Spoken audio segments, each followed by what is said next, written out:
lanjut ketika di dalam tabel ANOVA, tabel sidik seragam, kalian mendapatkan hasil H0 ditolak. Kemarin ketika H0 ditolak berarti definisinya adalah minimal ada satu perlakuan yang berpengaruh nyata terhadap respon atau minimal ada satu pasang perlakuan yang berbeda nyata. Jadi kalau satu pasang berarti ada dua ya, minimal satu pasang perlakuan yang berbeda. Pertanyaannya adalah pada saat itu kita tidak mengetahui mana yang berpengaruh, mana yang berbeda. Ya, jadi hanya kesimpulan akhirnya dari tabel ANOVA yang kita lakukan kemarin itu adalah menjawab hipotesis ya terkait H0 dan H1.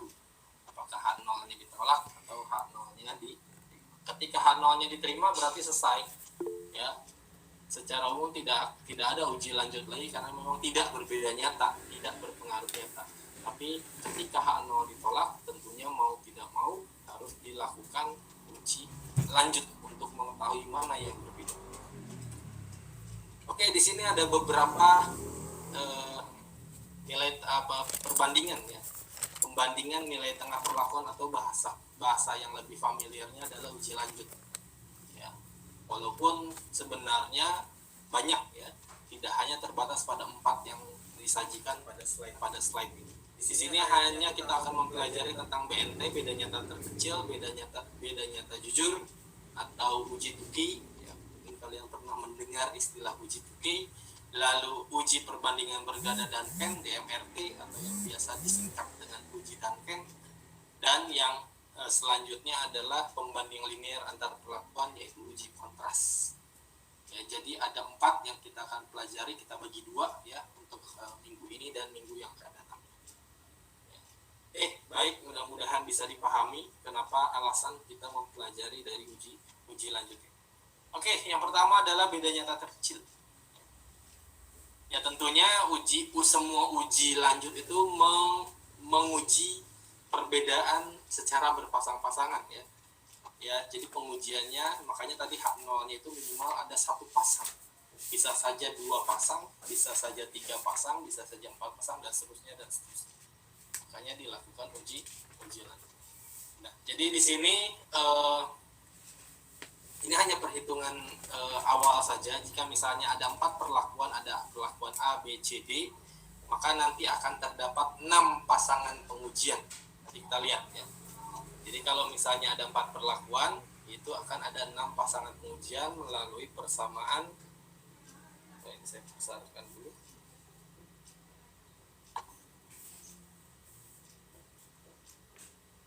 Dengan menggunakan rumus kombinasi. Mudah-mudahan kalian masih ingat ya rumus kombinasi ya. Kombinasi 4, 2 ya, berarti 4 faktorial bagi 2 faktorial kali 2 faktorial. Ini 2 ini adalah selisih dari 4 kurang 2 ya. Tidak salah. Ya. Lalu kemudian berarti 4 kali 3 kali 2 faktorial bagi 2 faktorial kali 2 faktorial. Kita coret. Lalu kita coret lagi 2, maka 2 kali 3 adalah 6. Jadi ada 6 pasangan pengujian. Ya. Jika ada 4 perlakuan. Bagaimana kalau 5? Berarti kombinasi 5 dari 2. Berarti 5 faktorial dibagi 3 faktorial kali 2 faktorial. Dan seterusnya. Ya. Semakin besar jumlah perlakuan, ya, mengakibatkan kesalahan yang harus ditanggung juga semakin besar. Ya. Oke, nanti kita lihat tekniknya. Oke, di sini maka katanya di sini BNT ini sensitif terhadap perbedaan yang muncul dalam perlakuan karena kriteria pemisahan perlakuan tidak terlalu ketat. Jadi memang BNT ini adalah uji lanjut yang paling kurang ketat. Ya. Makanya jarang dipakai. Walaupun ada beberapa penelitian yang memakai uji lanjut ini, tapi biasanya jarang dipakai. Yang paling sering adalah untuk di FIPHAL sendiri adalah nanti uji lanjut dan jadi nanti kita lihat alasannya kenapa sering orang menggunakan uji lanjutnya adalah uji lanjut dan. Oke, ini adalah hipotesisnya H0 H1 ya. Jadi kita akan menjawab H0 H1 ini dengan tentu ada caranya, ada tekniknya. Nah, di dalam penggunaan uji lanjut perhitungan manual itu kita membutuhkan satu nilai kritis. Ya. Jadi silakan dicatat, kita membutuhkan satu nilai kritis sebagai pembanding. Ya, di mana rumus untuk BNT adalah T sama dengan dan seterusnya. Untuk rumus S-nya sendiri itu adalah itu. Pak, apa T ini Pak? Tentunya ini adalah tabel T. Jadi kalian kemarin mempelajari tabel F. Jadi tabel-tabel ini terus dipakai ya. Nah, di dalam perhitungan BNT kalian diharapkan bisa membaca tabel ya, di dalam buku punya kecilan. Oke, sebentar. Oke, saya ambil dulu buku.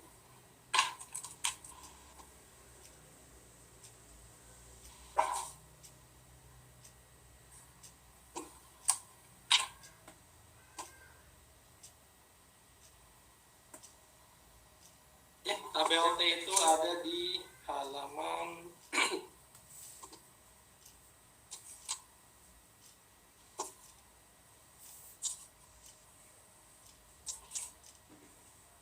tabel T ini ada di tes student ini halaman 329 di bukunya Prof. Macik. Mohon kalian cek, silakan buka atau kalian bisa melihat atau mencarinya di internet, mencari tabel tes student. Ya. Itu adalah yang kita gunakan untuk menghitung atau ya menghitung nilai kritis dari BNT. Ya. Oke, lalu S-nya tadi nanti ini dikali ya, tabel T yang kalian dapatkan nanti dikali dengan S-nya. S-nya adalah yang kalian bisa lihat di dalam slide.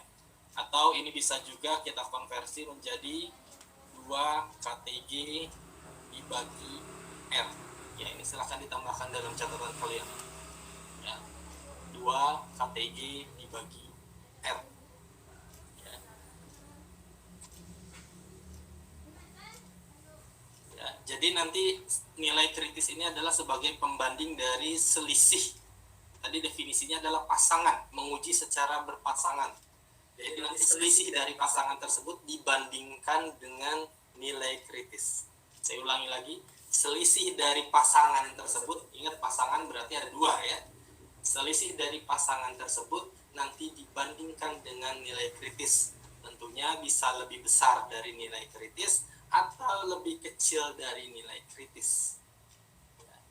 Jika lebih besar dari nilai kritis selisihnya, maka kita bisa simpulkan perlakuan atau pasangan perlakuan yang diuji tadi adalah berbeda nyata pada taraf nyata alfa, atau yang biasa kita pakai adalah 0,05. Ya, jadi selisih dari satu pasangan tersebut itu dibandingkan dengan BNT nilai kritisnya. Jika lebih besar dari nilai kritisnya, maka pasangan tersebut, perlakuan pasangan tersebut itu berbeda nyata. Mudah-mudahan bisa dipahami. Ya.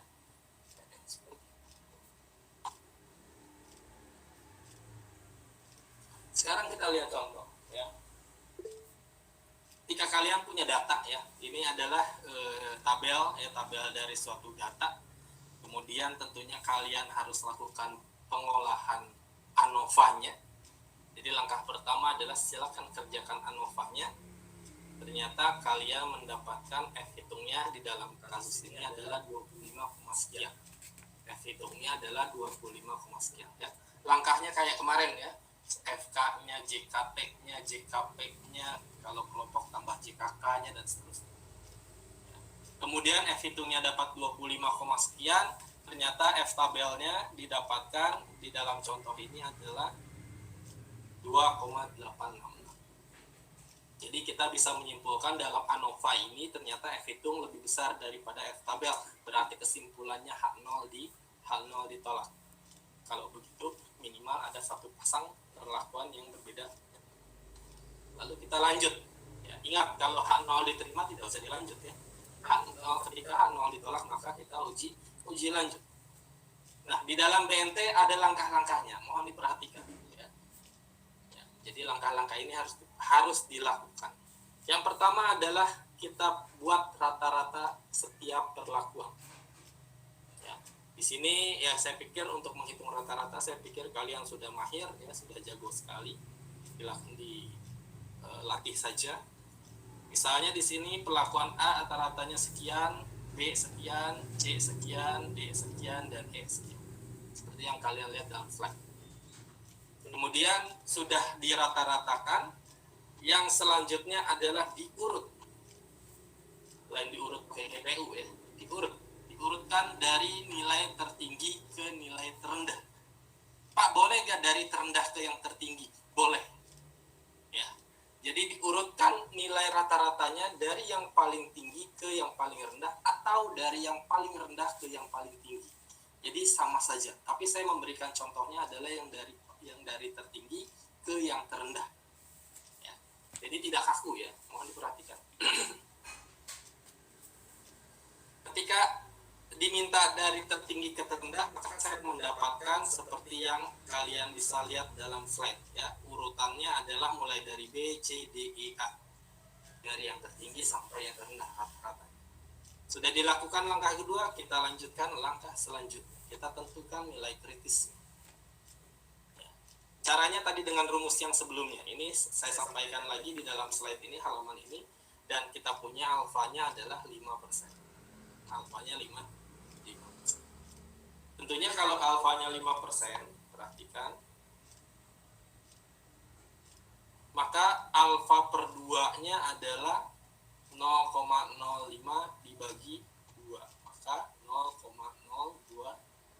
Jadi yang kita pakai adalah untuk melihat tabel T-nya adalah yang angka 0,025. Perhatikan. Karena rumusnya adalah alfa per 2. 0,025, nanti yang kita lihat di dalam tabel bukan 0,05 tapi yang 0,022. Oke. Lalu kita sandingkan dengan dB galatnya. Ya, dB galatnya ada rumusnya ya, silahkan kalian pelajari kembali di dalam perhitungan ANOVA-nya.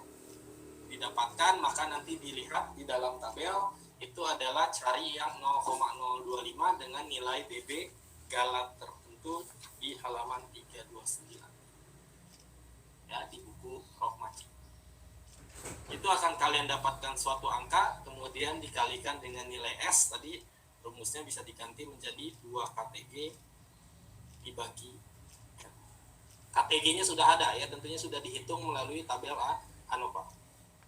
Oke, sekarang kita dapatkan ternyata di dalam soal yang tadi alfa per 2-nya 0,025 dan dB galatnya 20.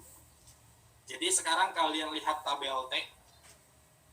Lihat yang 0,025 dan dB galatnya 20. Maka akan kalian dapatkan angka 2,423. Sama tidak? Beda, Pak. Berapa? Berapa? 2,08596. 0,025. Iya. 20. 0,025 20.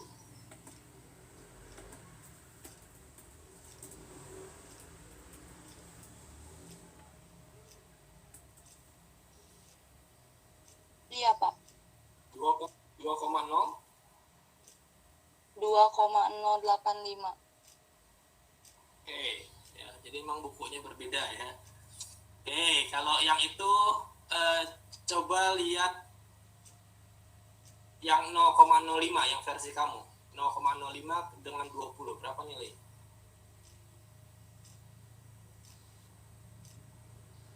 Satu 1,72. Oke, bedanya. Tabel T ini. Ini tabel T. Iya, distribusi T. Oke, pakai yang mana ini kamu?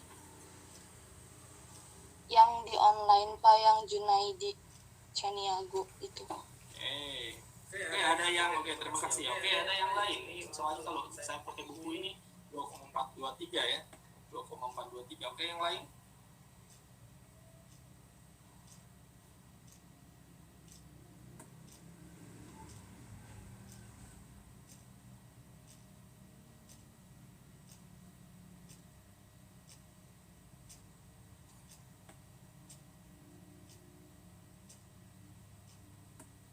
Ada yang lain? Selain tadi dari mbaknya. Sama Pak, 2,085. Wah, Sama Pak. Oke. Bukunya berbeda ya. Kalian ada yang punya buku gak? Ada yang megang bukunya gak? Beda ya. Ada Pak. Ada Pak. Jawabannya 2,423 ya. Iya Pak. Ya. Ya 2,423 jika menggunakan buku ya. Nanti silakan dicek lagi ya. Karena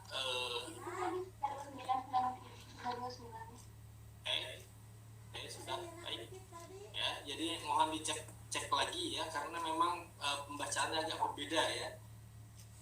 Jadi baik, sudah mohon di mute ya. Jadi 2,423 ya, silakan dicek di bukunya ya. Nanti silakan dicek, dipelajari jika di online-nya berbeda ya, karena kalau saya menggunakan buku ya, ketika alfa per 2 nya itu tentunya 5 dibagi 2, 0,05 bagi 2, 0,025, maka saya dapatkan 0,025 dengan 20 itu adalah 2,423 ya. Ini mohon diperhatikan, mohon dicek ya. Karena di buku tadi beberapa kawan yang menggunakan buku yang sama dengan saya,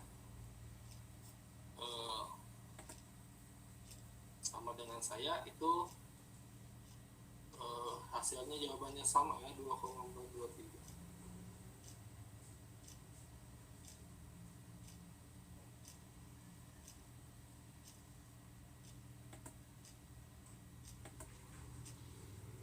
Oke, kita lanjut ya. Nanti silakan dipelajari, dicek lagi tabelnya ya. Kemudian ketika sudah saya dapatkan nilai tag-nya 2,423 ya, lalu saya hitung 2 KTG bagi R ya. Kebetulan di sini 2 KTG-nya adalah 0,3591 dikali 2 dibagi R-nya ada 5. Ulangannya ada 5, saya dapatkan sekian, lalu saya hitung dengan menggunakan kalkulator, maka nilai kritisnya adalah 0,918.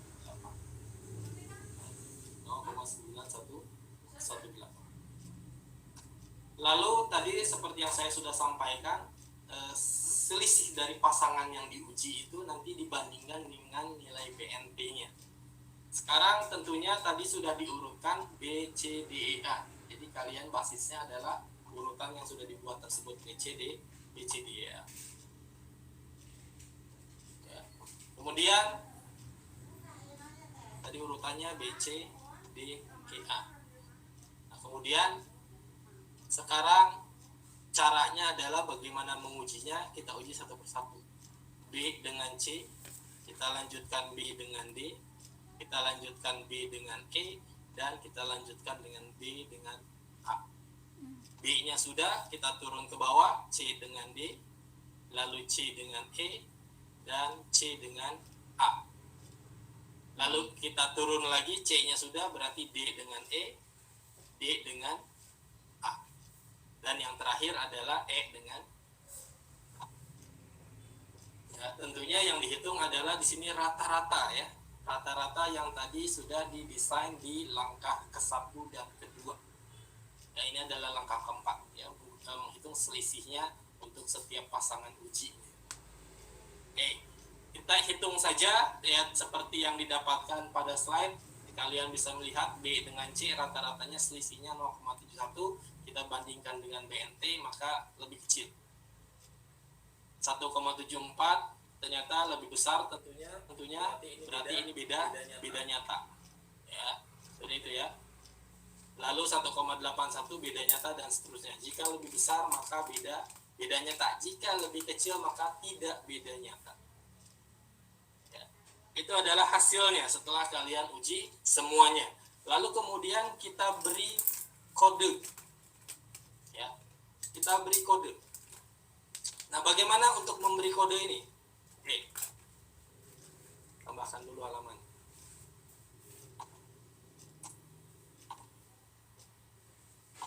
Sekarang kita buat, tadi urutannya adalah mulai dari perlakuan B ya, B, C, D, D, E, A.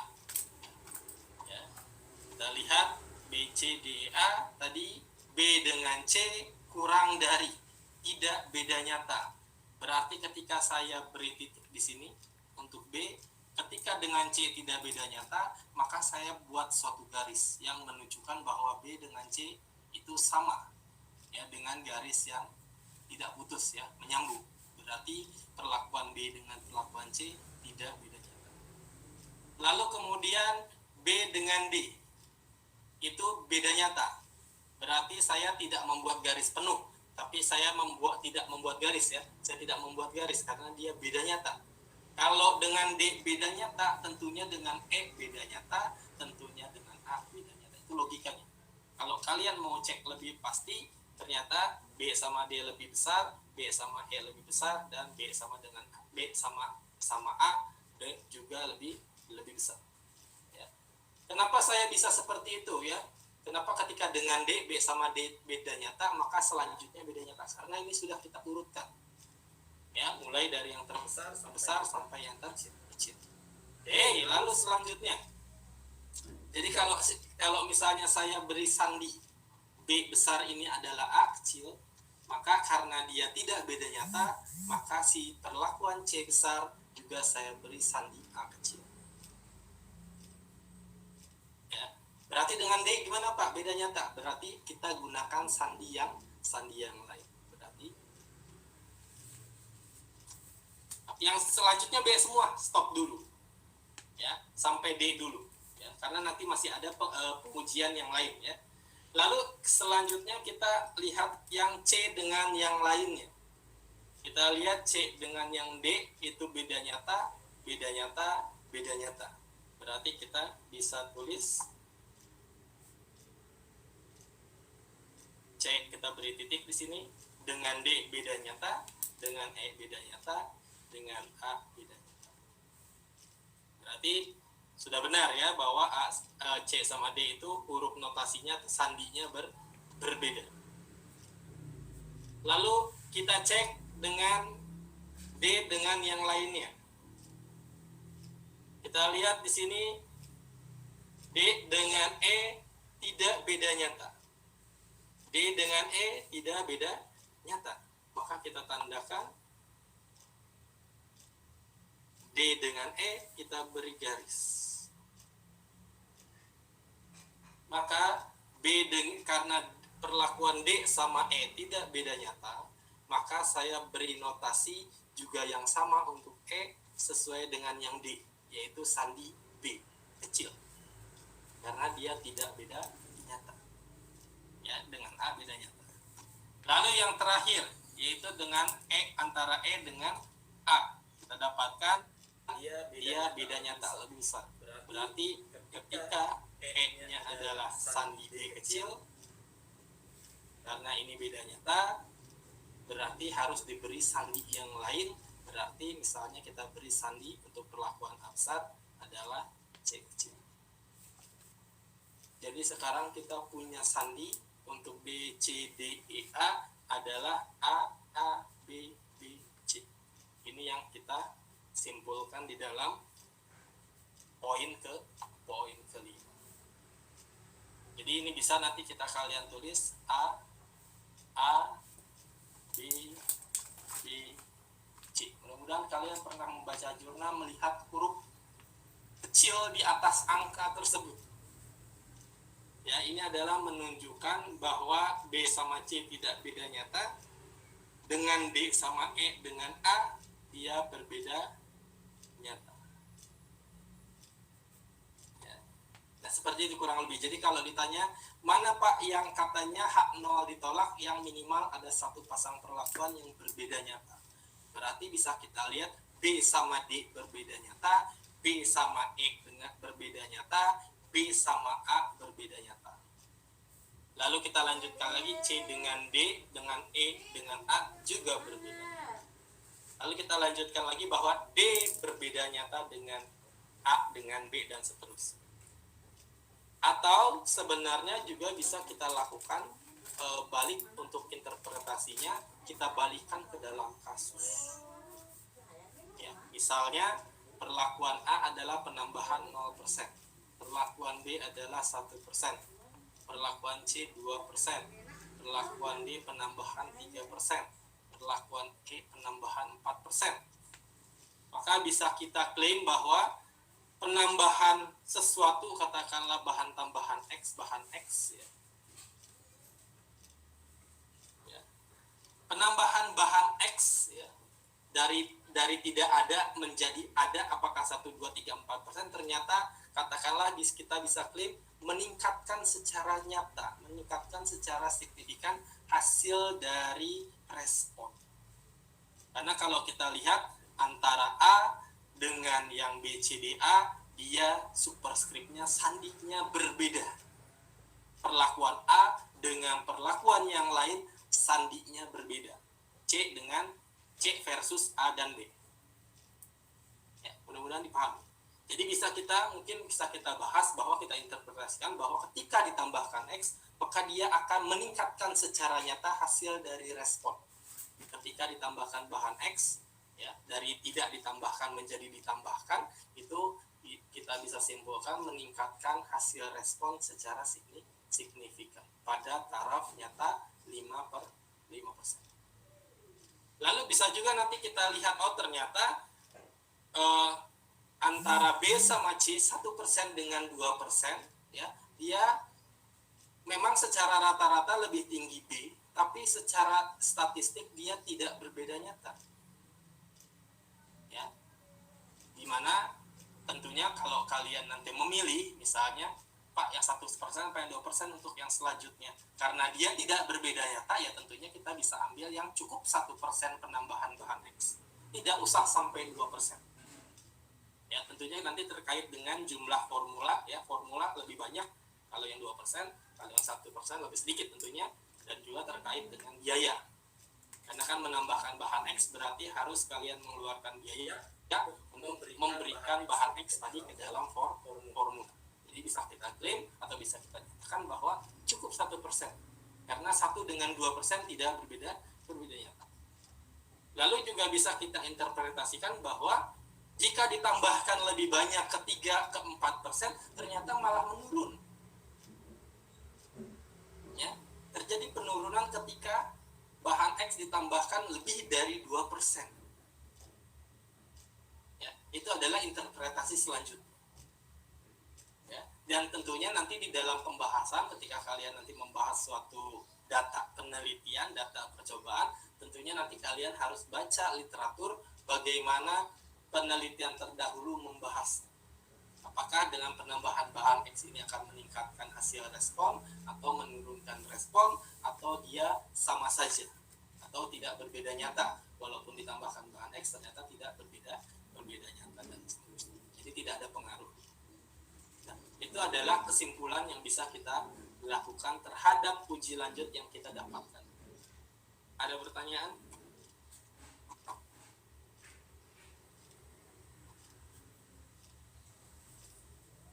Belum, Bapak.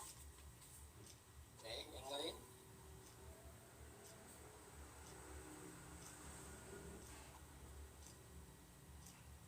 Ya, bisa semua ya. Interpretasi itu sama, karena tidak saya catat di sini kesimpulan saya kosongkan. Ya, silakan kalian membahas dengan kalimat masing-masing, tapi tentunya sesuai dengan hasil yang kalian dapatkan. Ada pertanyaan?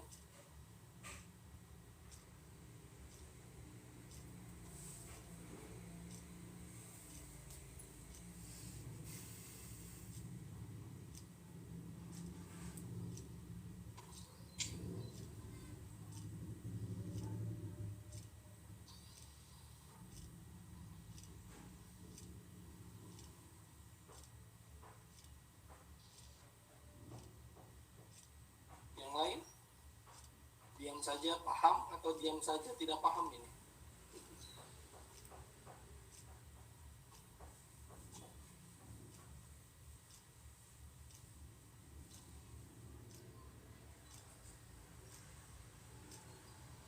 Insya Allah paham, Pak. Oke, baik.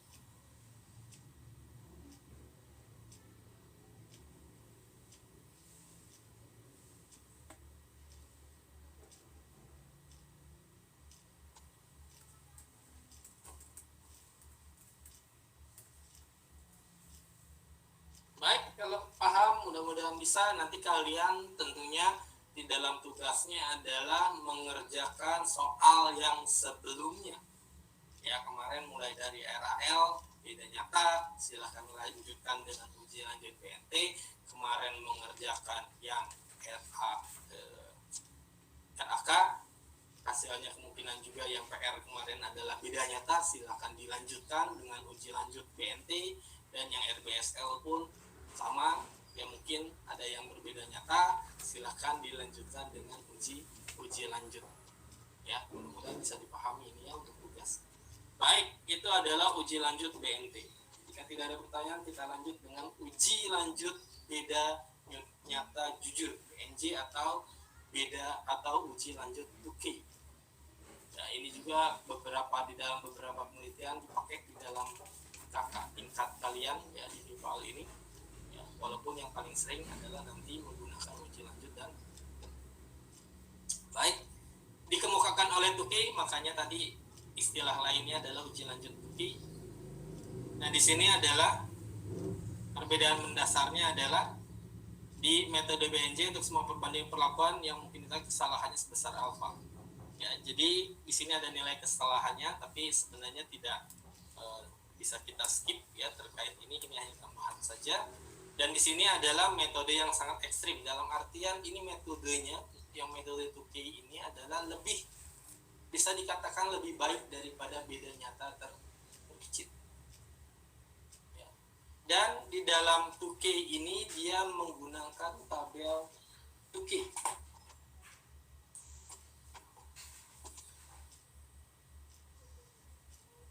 Di halaman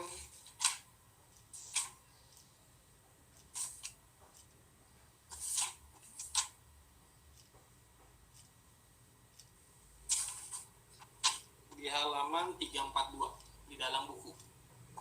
Ya, di dalam uji lanjut 2K ini menggunakan tabel 2K.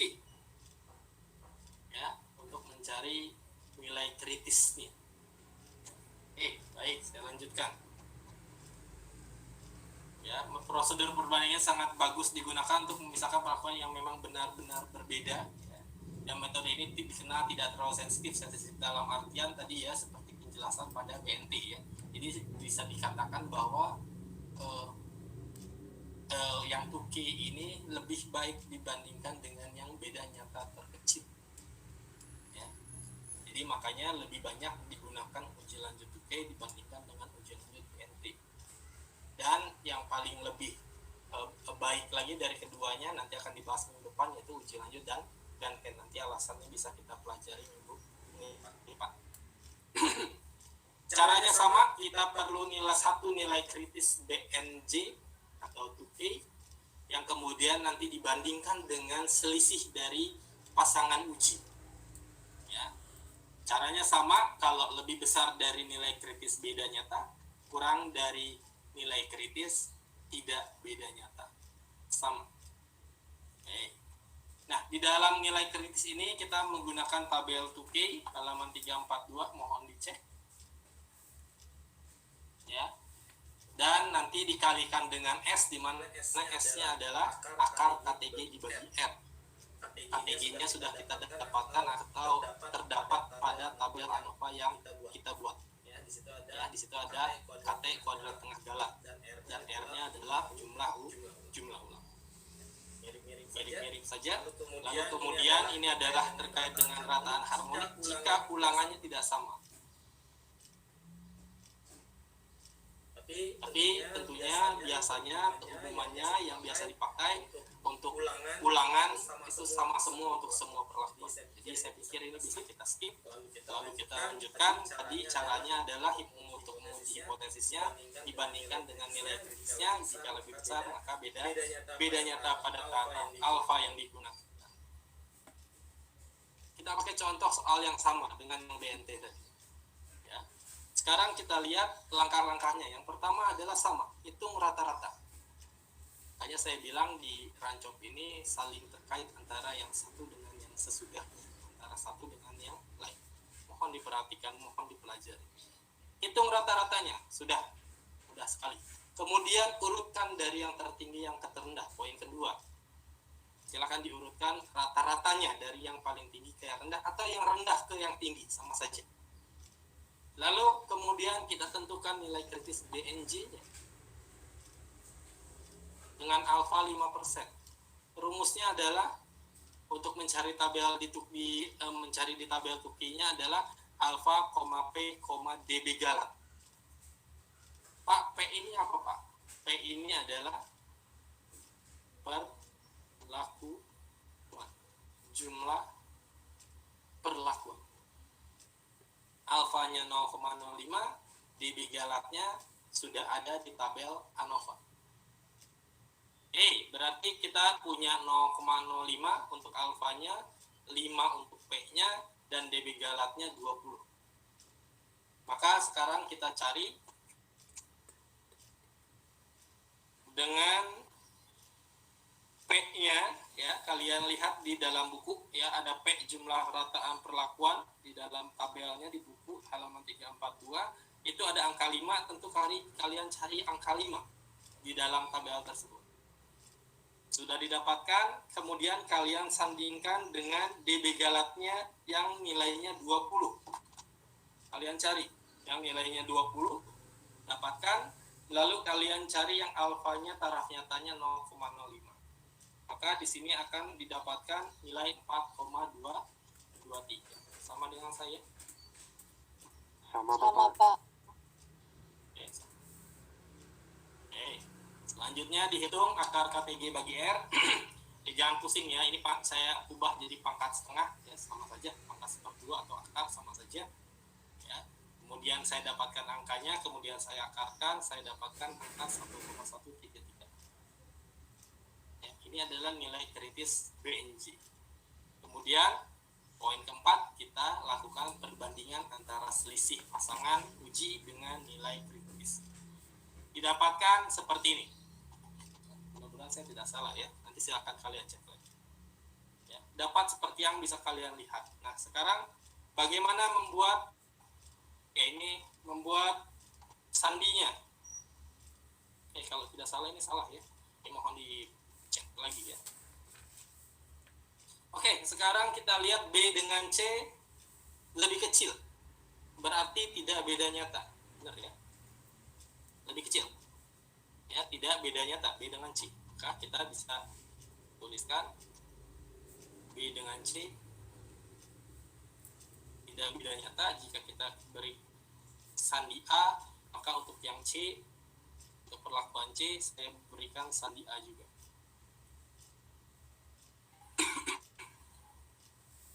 Lalu yang perlakuan B dengan yang seterusnya beda nyata, lebih besar.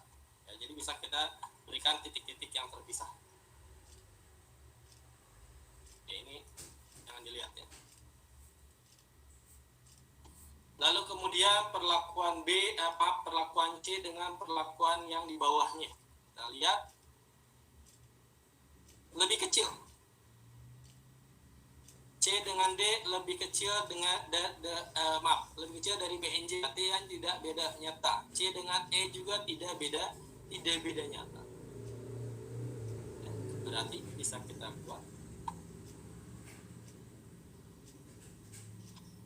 C dengan D tidak beda nyata, dengan E tidak beda nyata. Jadi kalau kita lihat C dengan A, dia beda nyata. Bisa kita tandakan dengan titik.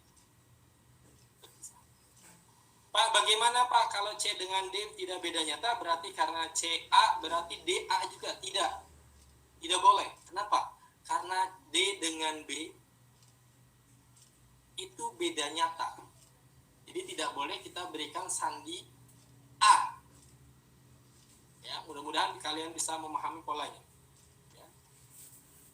C dengan D itu tidak beda nyata. Kalau tidak beda nyata, kata Bapak sandinya sama, berarti A juga dong Pak.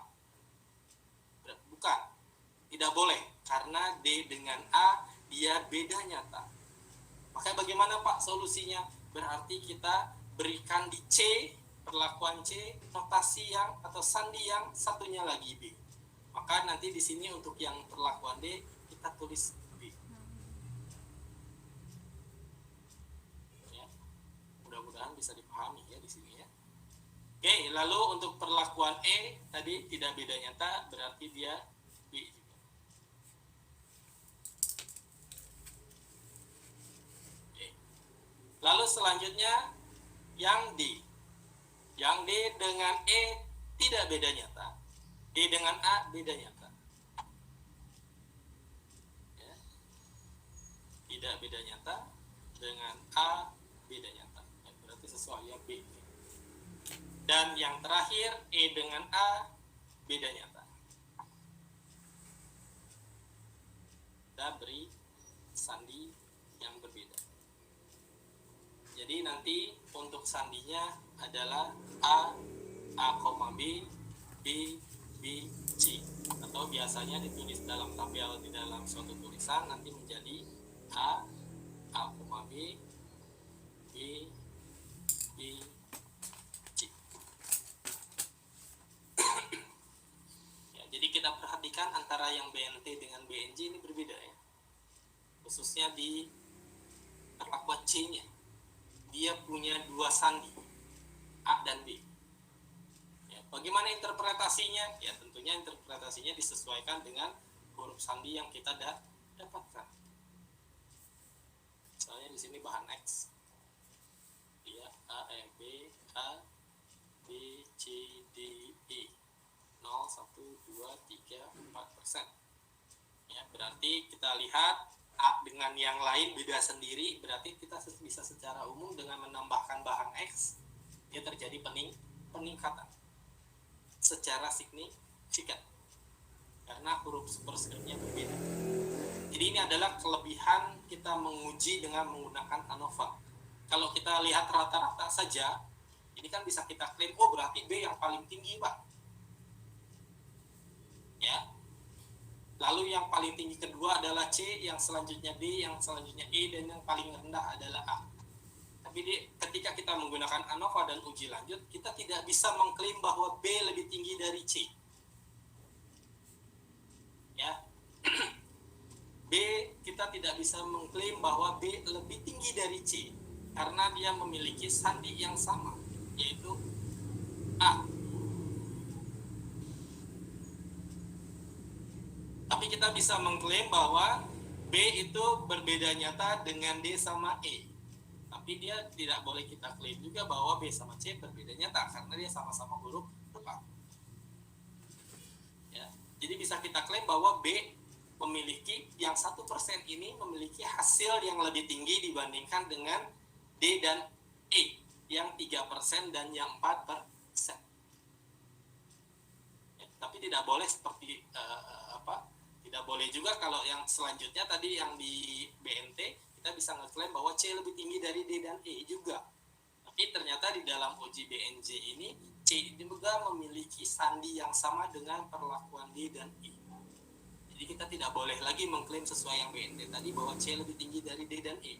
Karena secara statistik melalui uji lanjut ya, BNJ didapatkan huruf sandi yang sama antara perlakuan C dengan perlakuan D dan E.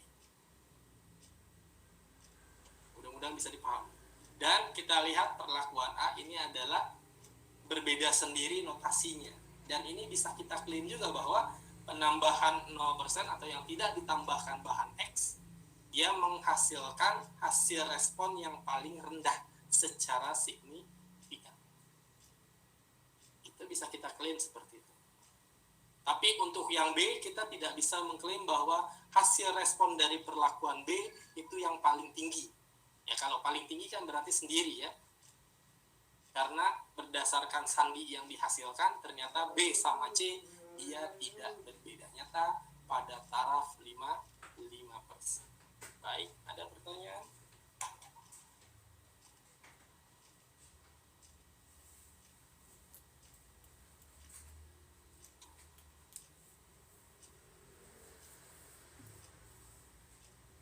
Belum Bapak. Baik.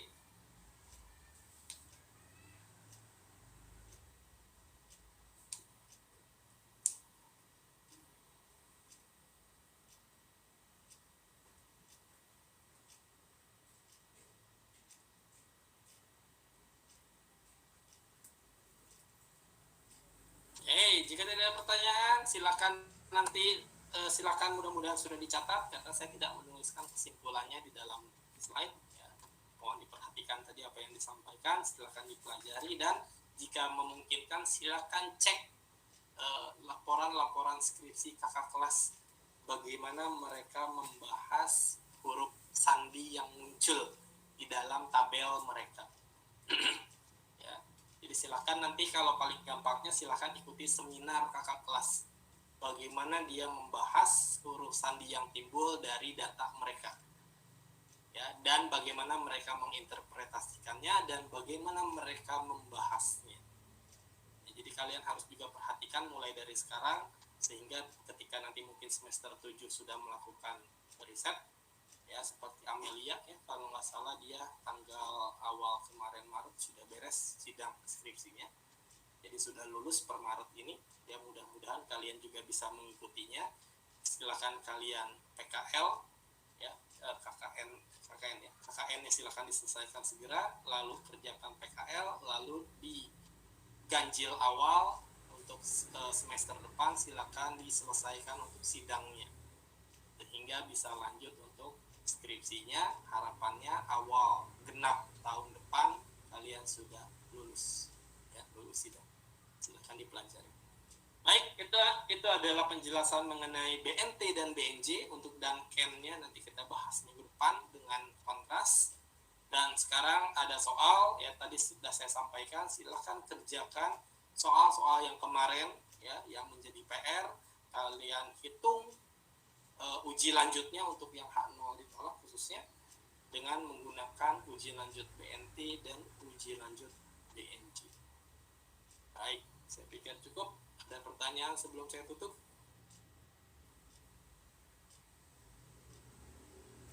Bapak izin bertanya.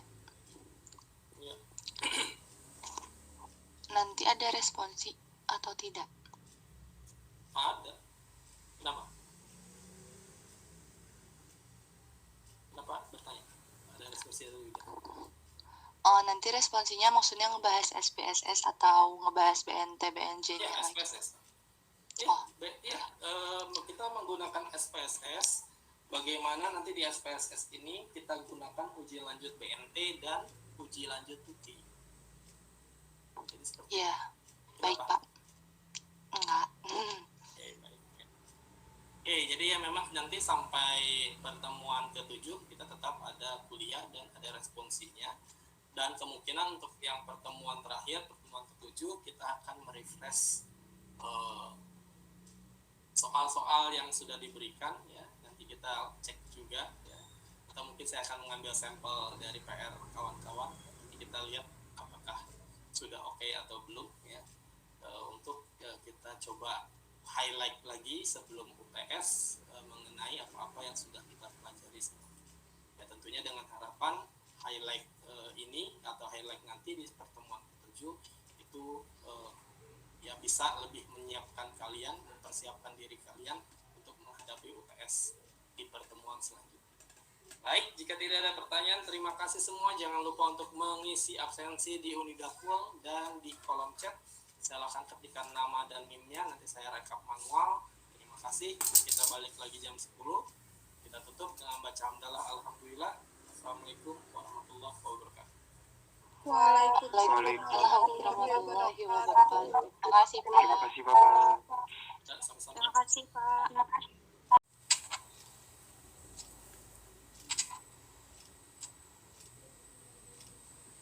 Oke, kalau yang tabel T tadi hasilnya sama dengan yang saya buat atau berbeda sandinya? Setelah kalian hitung.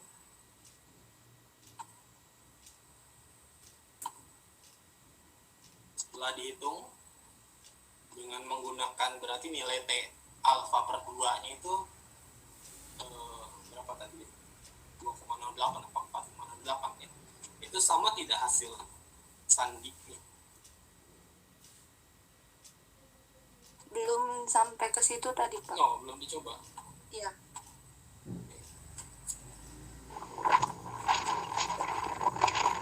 Jadi nanti kita cek kembali ya untuk yang tabel T-nya. Ini ada yang resek-resek boleh dulu.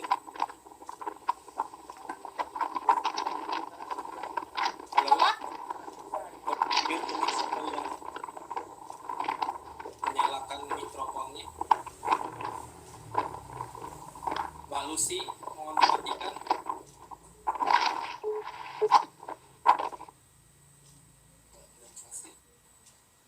Ini sedang jalan ya. Mudah-mudahan yang lain sedang di tempat ya.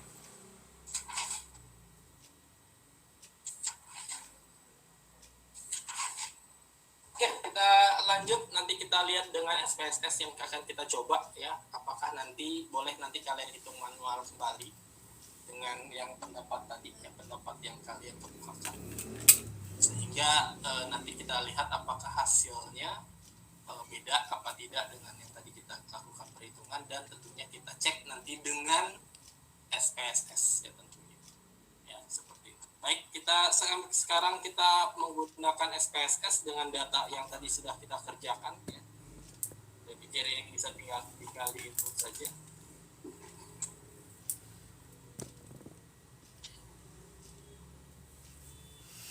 Oke, sebentar.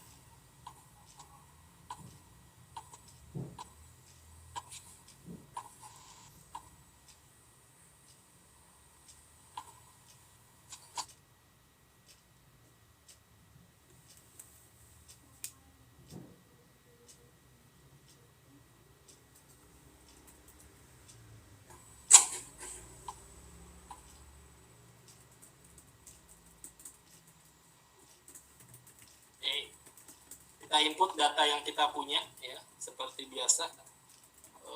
Kita tulis 1, 2, 3, 4, 5 sebagai ulangan. Lalu ini adalah perlakuan A, kemudian perlakuan B dengan ulangan yang sama. Kita bisa copy paste.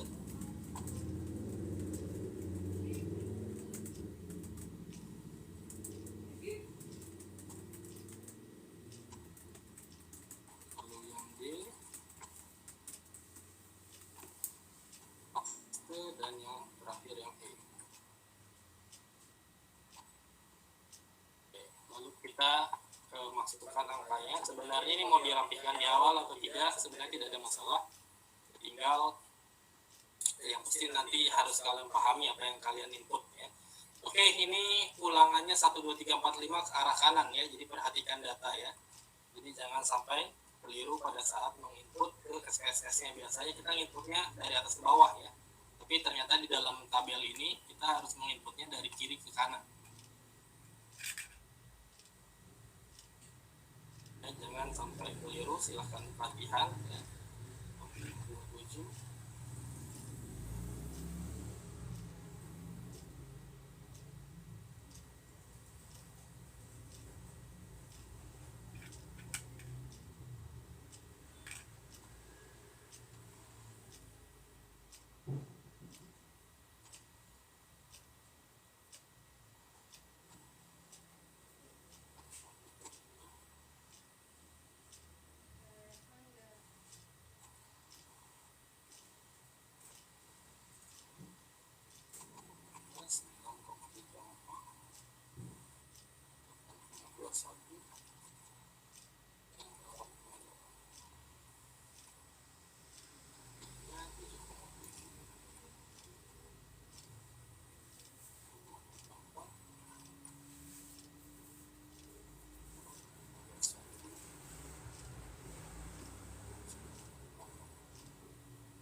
Pastikan untuk tidak keliru ya menginputnya. Ini tinggal kita rapikan saja. Kita bisa tulis di sini perlakuan.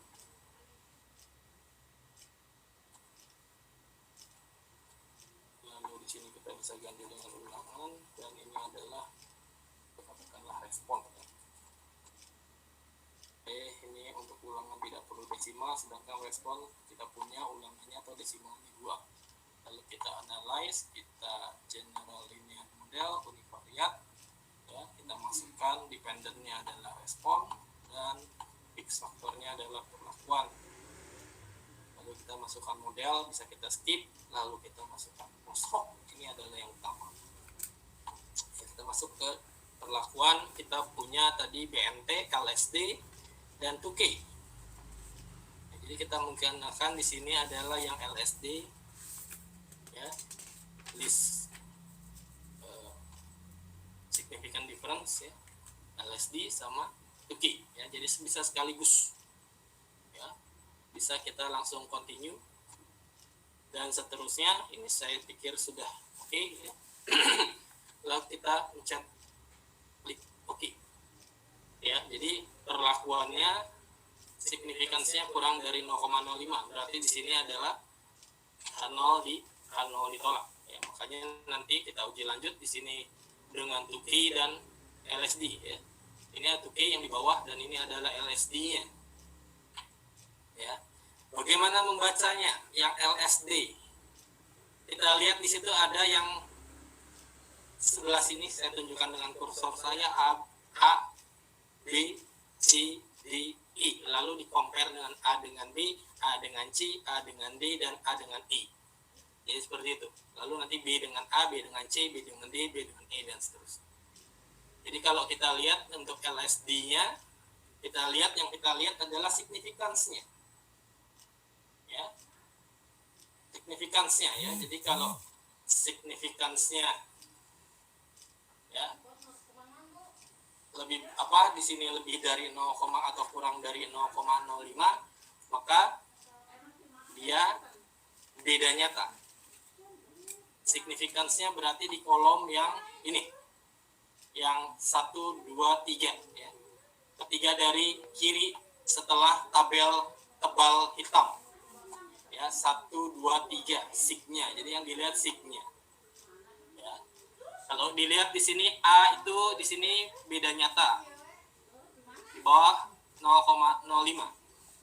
A dengan C beda nyata, A dengan D beda nyata, dan A dengan E beda nyata. Tadi kita dapatkan A itu perlakuan A memiliki sandi C. Ya, beda nyata sendiri. Lalu B dengan A beda nyata, B dengan C kita lihat lebih dari 0,05. Ya, berarti B dengan C tidak beda nyata. Berarti sandi B dengan sandi perlakuan C sama. B dengan D dan E beda nyata, ya. Lalu C dengan B, ya, tadi sudah, ya, B sama C, ya, tadi tidak nyata. Lalu C dengan D, ya, tidak beda nyata, ya, kurang dari 0,05. C dengan D beda nyata, kurang dari 0,05, 0,013. Lalu C dengan E, dia beda nyata juga, kurang dari 0,05. Perhatikan kursor saya. Lalu D dengan A tadi sudah, ya, D dengan B dengan C sudah. Sekarang D dengan E, kita lihat D dengan E lebih besar dari 0,05, berarti tidak beda nyata. Berarti sandinya antara D sama E sama, B sama C sama, D sama E sama, ya. Jadi maka tadi kita punya desain bahwa B sama C sama, bisa kita tulis B itu adalah A kecil, maka C itu adalah A kecil. Tapi B dengan D beda nyata, berarti B dengan D beda huruf sandinya. Ya, berarti kita bisa berikan untuk D itu B. Lalu kita lihat C-nya, ternyata C dengan D juga beda, ya, berarti bisa kita yakinkan yang D ini adalah sandinya B. Paham, ya? Lalu D sama E tidak beda nyata. Ketika D tadi B sandinya, maka E juga sandinya B. Mudah-mudahan bisa dipahami. Dan yang terakhir adalah D dengan A beda nyata. Berarti A bisa kita ganti dengan atau beri tanda atau sandi dengan C. Hasilnya adalah A, B, C. Sampai sini paham? Oke. Nah, saya tadi mau ngecek, coba dicek yang tadi ya. Nggak apa-apa, tidak ada masalah. Nah, nanti dicek apakah hasilnya dengan nilai T-nya tadi 4 berapa sih? Berarti 2,086 ya. 2,086. Nah, coba dicek apakah nanti menghasilkan sandi AA, BB, C. Sebenarnya ini bisa kita komparasi juga ya. Tadi kalian sudah mengkomparasi dengan literatur yang lain, tidak itu bagus sekali. Itu harus saya beri apresiasi. Tapi juga coba dicek kembali dengan kita compare dengan SPSS. Apakah menghasilkan sandi yang sama? Ya. Kalau SPSS saya pikir tidak bisa atau tidak usah kita ragukan ya, karena memang sudah tersistem. Jadi kalau kalian masih ragu, nanti silakan coba ganti nilai T-nya dari 2,423 dengan 2,086. Ya, apakah menghasilkan angka yang sama? Seperti itu. Ya. Baik, ya nanti dicoba silakan, tidak ada masalah, bagus sekali.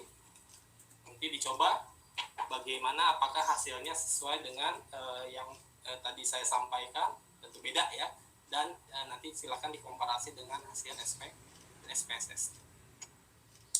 Baik, kemudian yang 2K. Nah, di dalam 2K sama Duncan nanti akan terbentuk subset. Jadi kalian lihat subsetnya.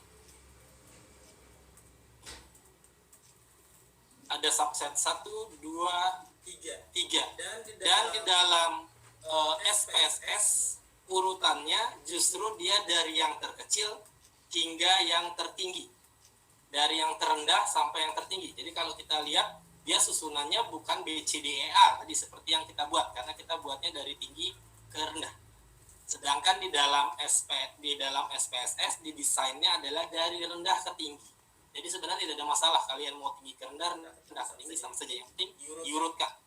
Lalu kemudian kita lihat di sini ya, biar kalian tidak pusing, kita membacanya dari yang tinggi juga ya. Berarti kita membacanya dari yang paling bawah, yaitu B ya.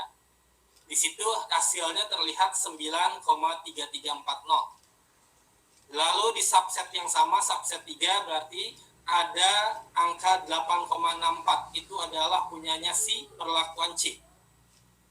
Jadi kita bisa tulis bahwa si B sama si C ini dalam subset yang sama, berarti memiliki sandi yang sama. Kalau kita simbolkan, misalnya kita contohkan, untuk B itu A sandinya, maka C pun sandinya A.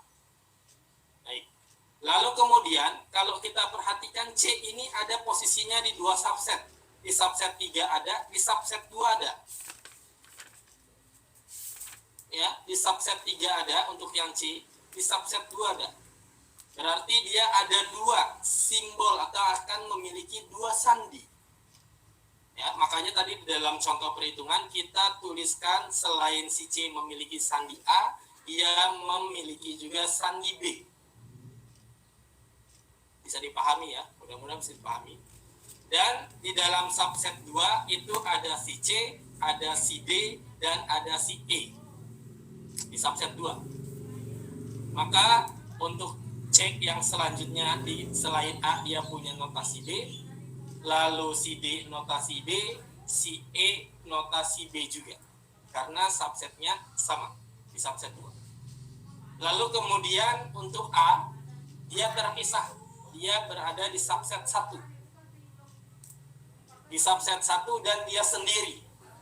Maka kita beri notasikan yang berbeda dari yang sebelumnya, maka misalnya kita berikan sandi C. Maka nanti kita bisa dapatkan B ini sandinya A, C ini sandinya A, B, D itu sandinya B, E itu sandinya B, dan A itu sandinya C. Sama ya? Baik, sampai sini ada pertanyaan?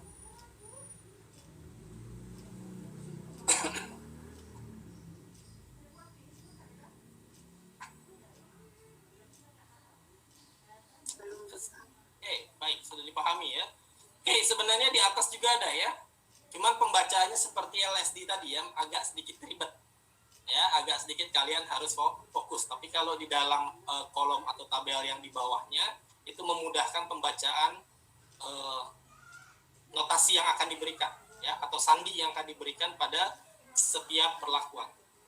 Ya, jadi memang lebih enak ketika kita mendapatkan hasilnya seperti dengan menggunakan uji tuki ya, seperti kolom yang ini yang saya tandai, dan menggunakan danket. Jadi hasilnya dia berupa subset-subset hingga nanti kalian beri notasi bahwa di dalam subset yang sama dia memiliki notasi sandi yang sama.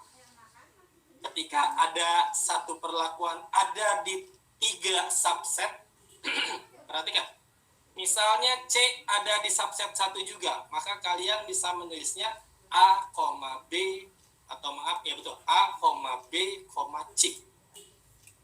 Ya, makanya kalau kalian mungkin melihat tabel ada kakak kelas atau kakak tingkat di mana subsetnya untuk satu angka itu bisa A, B, C, D. Ya, berarti dia ada di beberapa atau ada di 4 subset yang berbeda. Itu adalah ketika kita menggunakan SPSS ya, yang tadi kita hanya tinggal mengklikkan saja. Oke, sampai sini ada pertanyaan?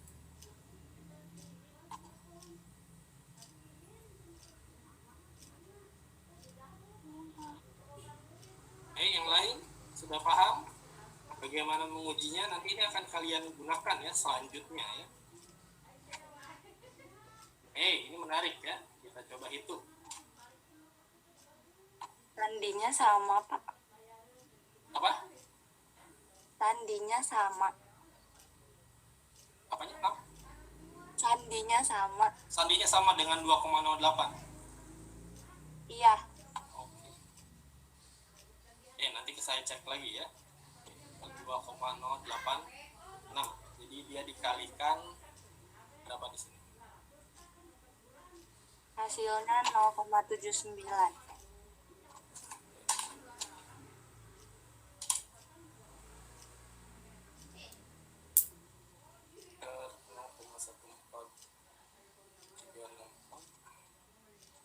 Kali 2,08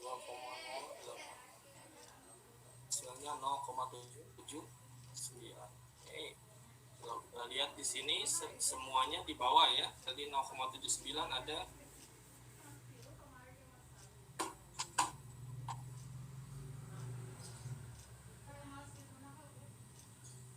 0,79 ya, berarti semua sama ya, persis ya. Dia kurang dari BNT yang pertama, lalu yang kurang lagi adalah D sama E, dan yang lainnya lebih besar dari 0,779. Ini menarik ya, karena memang di bukunya, kalau di dalam bukunya Pak Macik ini dia tidak memberikan catatan ya ketika menggunakan tabel tag-nya.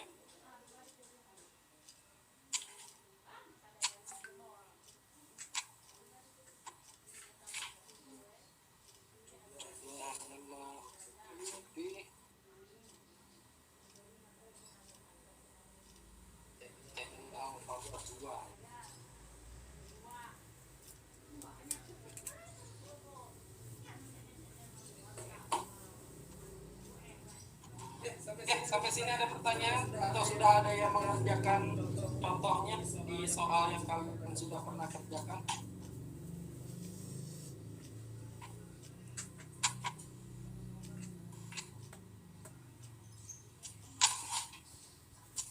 Sambil menunggu, sambil saya baca-baca juga.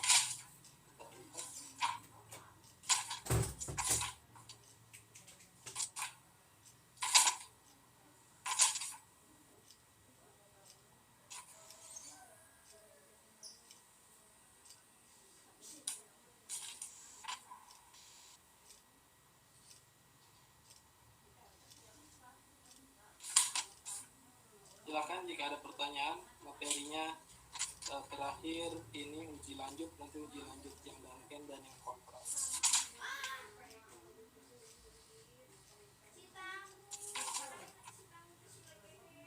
Bapak, Ya, izin bertanya mengenai tugas yang tadi. semangat. Jadi banyak yang tanya ke saya, yang contoh di minggu lalu perlu dikerjakan atau tidak. Terus tadi Bapak sampaikan bahwa biasanya kita fokus ke perlakuan aja untuk uji lanjut, sedangkan faktor yang lain banyak yang tidak mengujinya. Nah, jadi anak-anak banyak yang bingung gitu, jadi harus kerjain yang perlakuan aja atau boleh atau harus semuanya. Ya, makanya tadi saya sampaikan. Ya, jadi kalau berdasarkan teori, misalnya RAK itu kan berarti ada dua hipotesis kan, ada dua belas pengaruh pengelompokan atau pengaruh perlakuan sama pengaruh pengelompokan. Lalu untuk LPSL ada tiga hipotesis, pengaruh perlakuan, pengaruh lajur, dan pengaruh garis. Dan setiap pengaruh tadi dia punya hipotesis H0 dan H1. Oke. Lalu di H0 dan di H1-nya sama isinya. H0 perlakuan tidak berpengaruh nyata, tidak berbeda nyata. Sedangkan di kelompok pengelompokan tidak berbeda nyata. Itu H0. Dan untuk H1-nya dia berbeda nyata. Minimal satu pasang perlakuan atau minimal satu pasang kelompok. Tentunya ketika kelompok H0-nya ditolak, berarti dia minimal ada satu pasang kelompok yang berbeda nyata.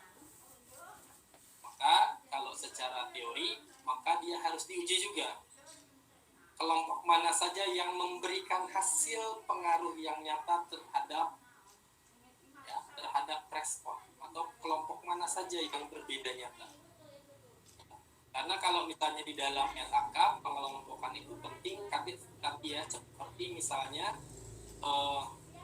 kita punya sungai, lalu ditanam di sebelahnya, tanam sebelahnya. Tentunya nanti dilihat apakah pengelompokan pada yang ini dengan pengelompokan yang di sini dengan pengelompokan yang di sini itu mana yang berbeda? Apakah di sini dengan di sini sama, di sini dengan di sini berbeda? Dan nanti juga akan timbul keputusan. Oh, berarti kalau begitu tidak boleh lebih dari 2 petak jauh dari sungai. Nah, itu adalah contoh untuk pertanian. Seperti itu. Nah, juga kemarin di dalam di dalam RPSL terkait efisiensi mesin, itu kan nanti bisa terlihat ya pengaruh dari operator yang menggunakan dan pengaruh dari shift yang digunakan. Ya, selain tadi pengaruh dari dari perlakuan yaitu tingkat kekentalan minyak. Ya, itu untuk yang LPSL. Nah, jadi selain kita melihat tadi mana saja yang berbeda di dalam perlakuan atau tingkat kekentalan minyak yang digunakan atau yang dicobakan dalam mesin, kita juga nanti bisa melihat shift mana yang berbeda jika memang berbeda nyata dan operator mana saja yang berbeda, ya, yang menghasilkan yang lebih tinggi atau yang lebih rendah, seperti itu dengan uji lanjut. Paham nggak konsepnya? Ya, mudah-mudahan dipahami. Ya, jadi secara konsep memang apakah dia perlakuan baris lajur, dia harus diuji uji lanjutnya jika H0-nya ditolak. Karena tentunya nanti terkait dengan keputusan. Baik, bisa dipahami kawan-kawan yang lain? Jadi kalau begitu, kalau memang ini berpengaruh terhadap nanti keputusan akhir, maka tentunya harus dilakukan uji lanjut. Jika H0-nya ditolak. Ada pertanyaan?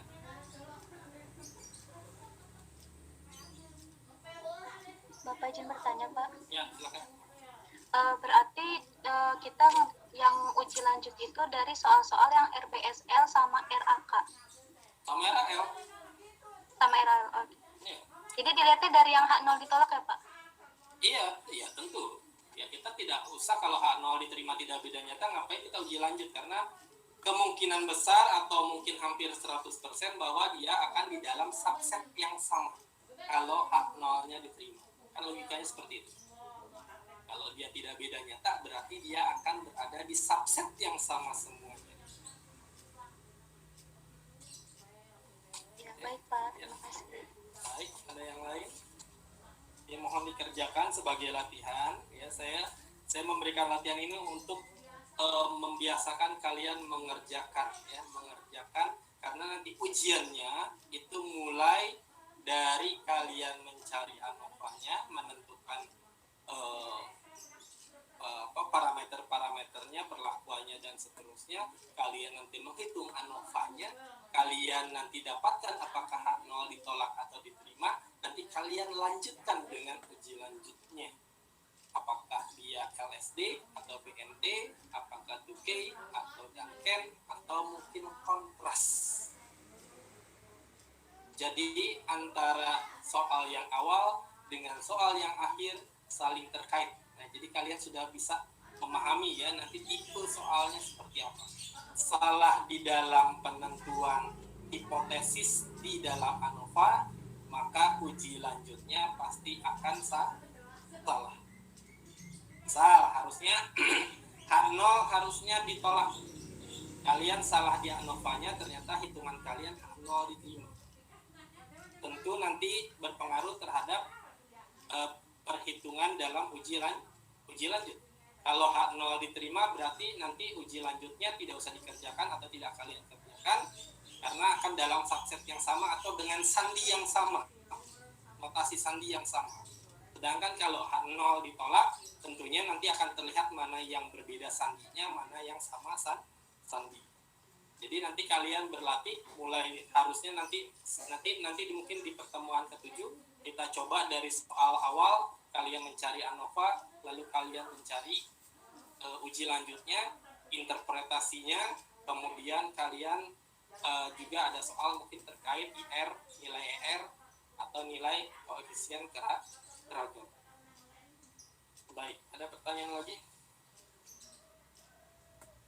Ada Bapak.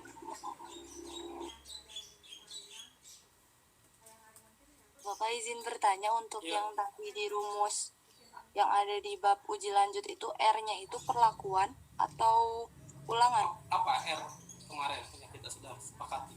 Ulangan. Ulang. Replication. Kalau P biasanya orang atau di dalam beberapa buku disebut T, treatment. Ya. Lalu untuk tugas, tadi tugas yang uji lanjutnya itu dari soal-soal sebelumnya. Betul. Soal kan tiap orang mengerjakannya beda-beda ya Pak, dia satu dia dua. Sesuai lah, betul, disesuaikan silahkan. Tapi kalau merasa perlu mau mengerjakan semuanya, kerjakan semua. Ya, dengan harapan semakin banyak latihan, semakin kalian bisa, semakin kalian pilih.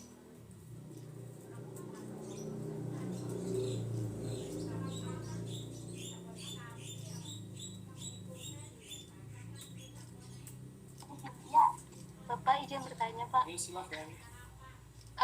Untuk yang tadi tabelnya jadi gimana ya Pak? Tabelnya. Nanti saya klarifikasi dulu ya. Nanti saya cek dulu ya, karena memang di bukunya Pak Macik tidak ada penjelasan ya, tidak ada penjelasan lanjutan ya. Di dalam rumusnya adalah alfa per 2 ya. Jadi kalau misalnya kita 5%, maka alfa per 2-nya adalah ya setengah alfanya adalah 0,025. Tapi di dalam tabel yang ada di dalam bukunya Pak Macik ini, di sini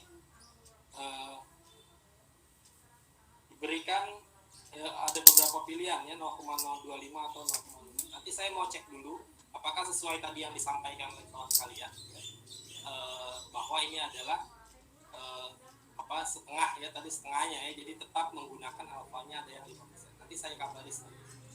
Ya, mungkin untuk PR ini bisa digabung dengan PR yang akan datang. Kalian boleh mengumpulkannya minggu depan. Ya, baik. Ada pertanyaan lagi?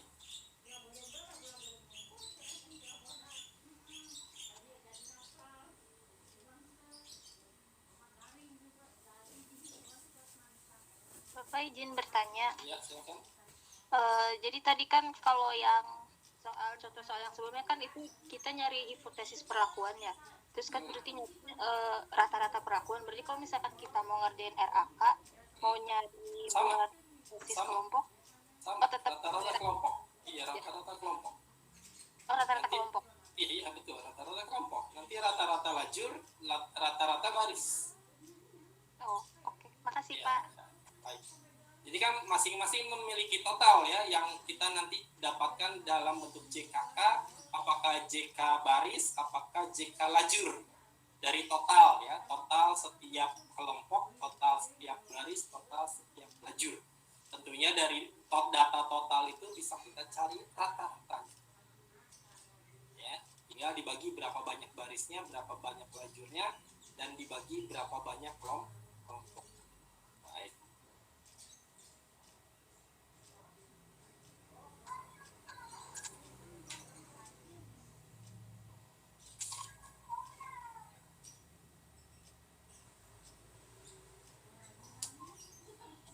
Oke, ada pertanyaan? Ada pertanyaan lanjutan? Sudah jelas semua. Nanti untuk yang tabel T,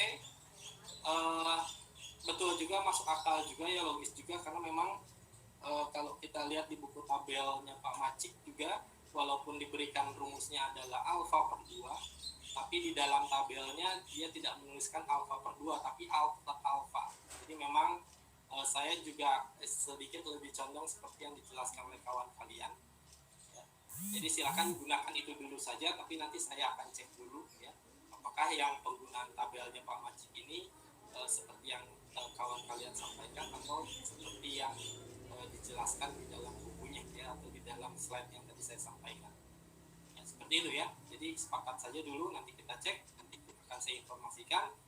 Jadi silakan menggunakan tadi pendapat dari kawan-kawan yang tadi sudah disampaikan.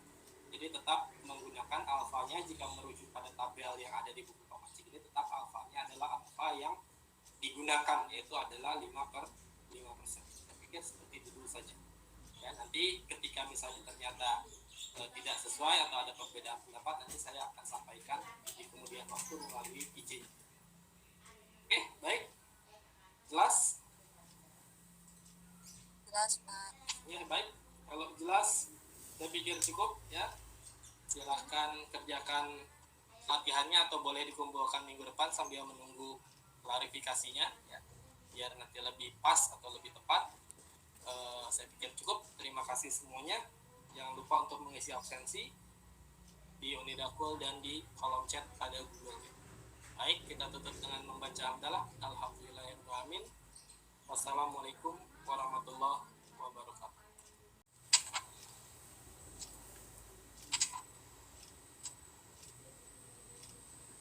Oke, kalau yang tabel T tadi hasilnya sama dengan yang saya buat atau berbeda sandinya?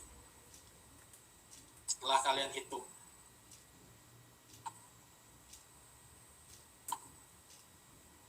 Setelah dihitung dengan menggunakan berarti nilai T alfa per 2-nya itu berapa tadi? 2,68 atau 4,68 ya. Itu sama tidak hasil sandinya? Belum sampai ke situ tadi, Pak. Oh, belum dicoba. Iya.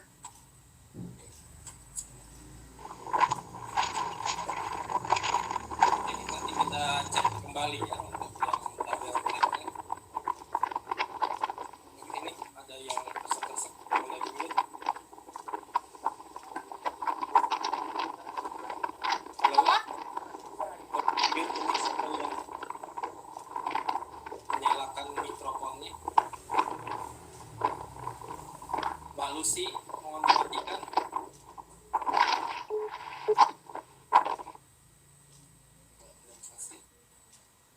Ini sedang jalan ya. Mudah-mudahan yang lain sedang di part ya.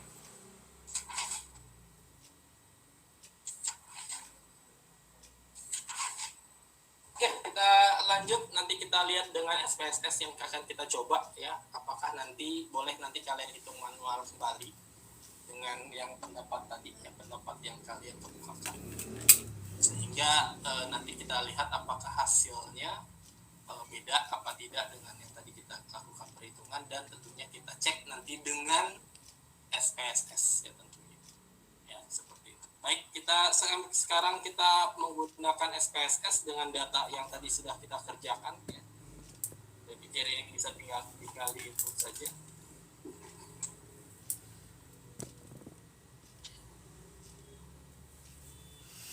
Oke, sebentar.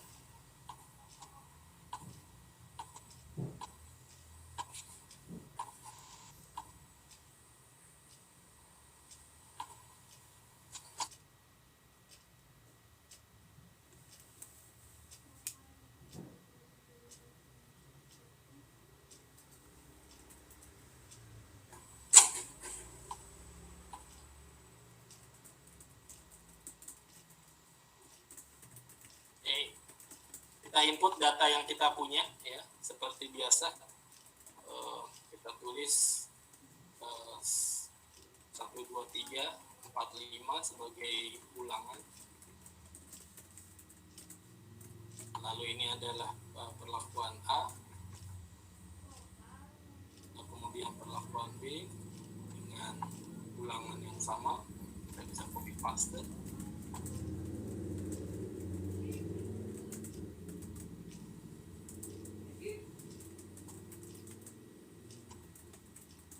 Lalu yang D, paste, dan yang terakhir yang E.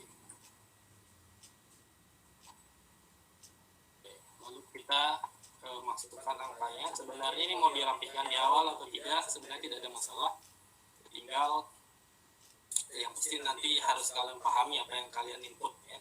Oke, ini ulangannya 1, 2, 3, 4, 5 ke arah kanan ya, jadi perhatikan data ya, jadi jangan sampai keliru pada saat menginput ke SPSS nya. Biasanya kita inputnya dari atas ke bawah ya, tapi ternyata di dalam tabel ini kita harus menginputnya dari kiri ke kanan. Jangan sampai keliru, silahkan latihan ya. 27.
Pastikan untuk tidak keliru ya menginputnya. Ini tinggal kita rapikan saja.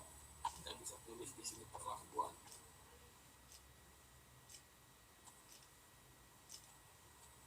Lalu di sini kita bisa ganti dengan ulangan, dan ini adalah katakanlah respon. Ini untuk ulangan tidak perlu desimal, sedangkan respon kita punya ulangannya atau desimalnya 2. Lalu kita analyze, kita general linear model univariat ya, kita masukkan dependennya adalah respon dan X faktornya adalah perlakuan. Lalu kita masukkan model, bisa kita skip, lalu kita masukkan post hoc, ini adalah yang utama. Kita masuk ke perlakuan, kita punya tadi BNT, KLSD, dan 2K. Jadi kita menggunakan di sini adalah yang LSD ya, list significant difference ya, LSD sama 2K ya, jadi bisa sekaligus ya. bisa kita langsung continue. Dan seterusnya, ini saya pikir sudah oke, ya. Lalu kita pencet klik oke. Ya, jadi perlakuannya signifikansinya kurang dari 0,05. Berarti di sini adalah H0 ditolak. Ya, makanya nanti kita uji lanjut di sini dengan 2K dan LSD, ya. Ini 2K yang di bawah dan ini adalah LSD-nya. Ya. Bagaimana membacanya? Yang LSD. Kita lihat di situ ada yang sebelah sini, saya tunjukkan dengan kursor saya, A, B, C, D, E. Lalu di-compare dengan A dengan B, A dengan C, A dengan D, dan A dengan E. Jadi seperti itu. Lalu nanti B dengan A, B dengan C, B dengan D, B dengan E, dan seterusnya. Jadi kalau kita lihat untuk LSD-nya, yang kita lihat adalah signifikansinya. Ya. Signifikansinya, ya. Jadi kalau signifikansinya, ya, lebih di sini lebih dari 0, atau kurang dari 0,05, maka dia beda nyata. Signifikansinya berarti di kolom yang ini, yang 1, 2, 3, ya. Ketiga dari kiri setelah tabel tebal hitam, ya, 1, 2, 3 signya. Jadi yang dilihat signya. Ya. Kalau dilihat di sini A itu di sini beda nyata, di bawah 0,05. A dengan C beda nyata, A dengan D beda nyata, dan A dengan E beda nyata. Tadi kita dapatkan A itu, perlakuan A memiliki sandi C. Ya, beda nyata sendiri. Lalu B dengan A beda nyata, B dengan C kita lihat lebih dari 0,05. Ya, berarti B dengan C tidak beda nyata. Berarti sandi B dengan sandi perlakuan C sama. B dengan D dan E beda nyata, ya. Lalu C dengan B, ya, tadi sudah, ya, B sama C, ya, tadi tidak beda nyata. Lalu C dengan D, ya, tidak beda nyata, ya, kurang dari 0,05. C dengan D beda nyata, kurang dari 0,05, 0,013. Lalu C dengan E, dia beda nyata juga, kurang dari 0,05. Perhatikan kursor saya.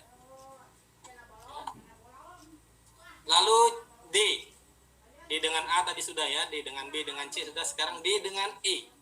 Kita lihat D dengan E lebih besar dari 0,05. Berarti tidak beda nyata.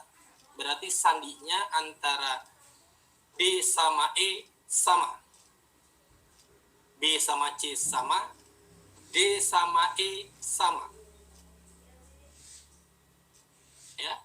Jadi maka tadi kita punya desain bahwa B sama C sama, bisa kita tulis B itu adalah A kecil, maka C itu adalah A kecil.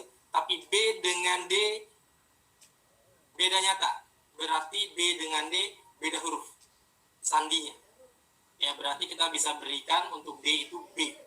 Lalu kita lihat C-nya, ternyata C dengan D juga beda, ya, berarti bisa kita yakinkan yang D ini adalah sandinya B. Paham, ya? Lalu D sama E tidak beda nyata. Ketika D tadi B sandinya, maka E juga sandinya B. Mudah-mudahan bisa dipahami. Dan yang terakhir adalah D dengan A beda nyata. Berarti A bisa kita ganti dengan atau beri tanda atau sandi dengan C. Hasilnya adalah A, B, B, C. Sampai sini paham? Oke. Nah, saya tadi mau ngecek, coba dicek yang tadi, ya. Nggak apa-apa, tidak ada masalah. Nah, nanti dicek apakah hasilnya dengan nilai T-nya tadi 4 berapa sih? Berarti 2,086, ya. 2,086. Nah, coba dicek apakah nanti menghasilkan sandi AA, BB, C. Sebenarnya ini bisa kita komparasi juga ya. Tadi kalian sudah mengkomparasi dengan literatur yang lain, tidak itu bagus sekali. Itu harus saya beri apresiasi. Tapi juga coba dicek kembali dengan kita compare dengan SPSS. Apakah menghasilkan sandi yang sama? Ya, kalau SPSS saya pikir tidak bisa atau tidak usah kita ragukan ya, karena memang sudah tersistem. Jadi kalau kalian masih ragu, nanti silakan coba ganti nilai T-nya dari 2,423 dengan 2,086. Ya, apakah menghasilkan angka yang sama? Seperti itu. Ya. Baik, ya nanti dicoba silakan, tidak ada masalah, bagus sekali. Nanti dicoba bagaimana, apakah hasilnya sesuai dengan yang tadi saya sampaikan, tentu beda ya, dan nanti silakan dikomparasi dengan hasil SP dan SPSS. Baik, kemudian yang 2K. Nah, di dalam 2K sama Duncan nanti akan terbentuk subset. Jadi kalian lihat subsetnya. Ada subset 1, 2, 3. Dan di dalam SPSS urutannya justru dia dari yang terkecil hingga yang tertinggi. Dari yang terendah sampai yang tertinggi. Jadi kalau kita lihat, dia susunannya bukan BCDEA tadi seperti yang kita buat, karena kita buatnya dari tinggi ke rendah. Sedangkan di dalam SPSS didesainnya adalah dari rendah ke tinggi. Jadi sebenarnya tidak ada masalah kalian mau tinggi ke rendah ke tinggi sama saja, yang penting diurutkan. Lalu kemudian kita lihat di sini ya, biar kalian tidak pusing, kita membacanya dari yang tinggi juga ya. Berarti kita membacanya dari yang paling bawah, yaitu B ya. Di situ hasilnya terlihat 9,3340. Lalu di subset yang sama, subset 3, berarti ada angka 8,64. Itu adalah punyanya si perlakuan C. Jadi kita bisa tulis bahwa si B sama si C ini dalam subset yang sama, berarti memiliki sandi yang sama. Kalau kita simbolkan, misalnya kita contohkan, untuk B itu A sandinya, maka C pun sandinya A. Baik. Lalu kemudian kalau kita perhatikan C ini ada posisinya di 2 subset.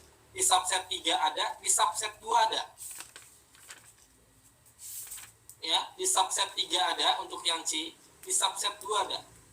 Berarti dia ada 2 simbol atau akan memiliki 2 sandi. Ya, makanya tadi di dalam contoh perhitungan kita tuliskan selain si C memiliki sandi A, dia memiliki juga sandi B. Bisa dipahami ya, mudah-mudahan bisa dipahami. Dan di dalam subset 2 itu ada si C, ada si D, dan ada si E di subset 2. Maka untuk C yang selanjutnya, selain A dia punya notasi B, lalu si D notasi B, si E notasi B juga, karena subsetnya sama di subset 2. Lalu kemudian untuk A, dia terpisah, dia berada di subset 1. Di subset 1 dan dia sendiri. Maka kita beri notasikan yang berbeda dari yang sebelumnya, maka misalnya kita berikan sandi C. Maka nanti kita bisa dapatkan B ini sandinya A, C ini sandinya A, B, D itu sandinya B, E itu sandinya B, dan A itu sandinya C. Sama ya? Baik, sampai sini ada pertanyaan?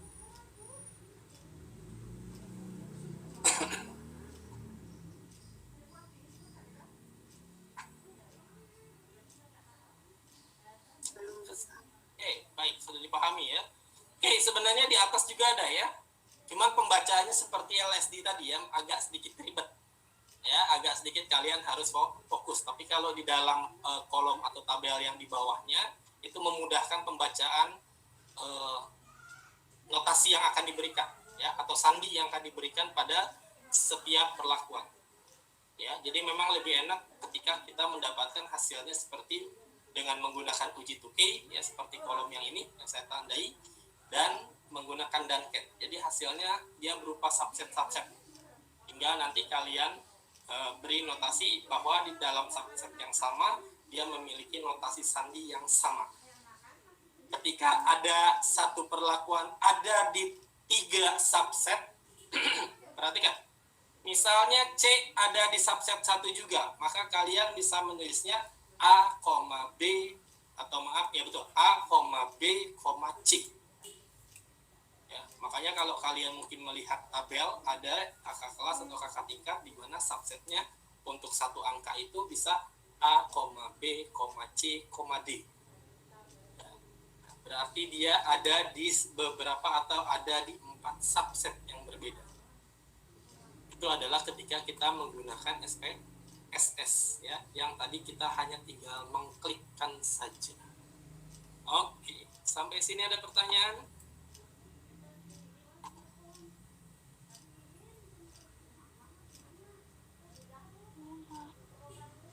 Yang lain sudah paham bagaimana mengujinya? Nanti ini akan kalian gunakan ya selanjutnya ya. Ini menarik ya, kita coba hitung. Sandinya sama, Pak. Apa? Sandinya sama. Apanya? Apa? Sandinya sama. Sandinya sama dengan 2,08. Iya. Oke. Nanti saya cek lagi ya. 2,086. Jadi dia dikalikan berapa di sini? Hasilnya 0,79.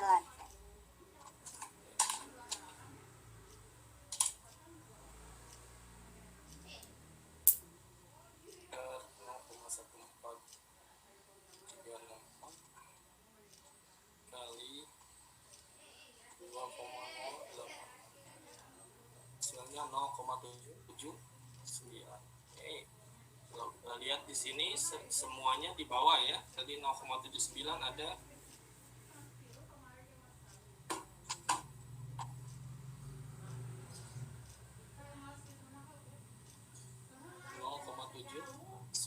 Ya, berarti semua sama ya, persis ya. Dia kurang dari BNT yang pertama, lalu yang kurang lagi adalah D sama E, dan yang lainnya lebih besar dari 0,779. Nah, ini menarik ya, karena memang di bukunya, kalau di dalam bukunya Pak Macik ini, dia tidak memberikan catatan ya ketika menggunakan tabel tag-nya.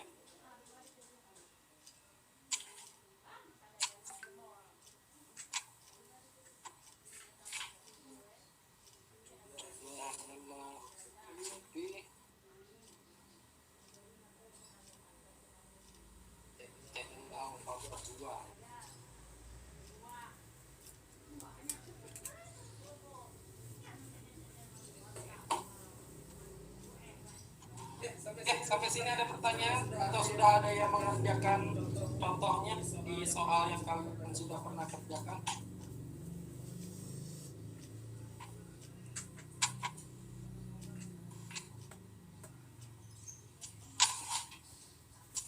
Sambil menunggu, sambil saya baca-baca juga.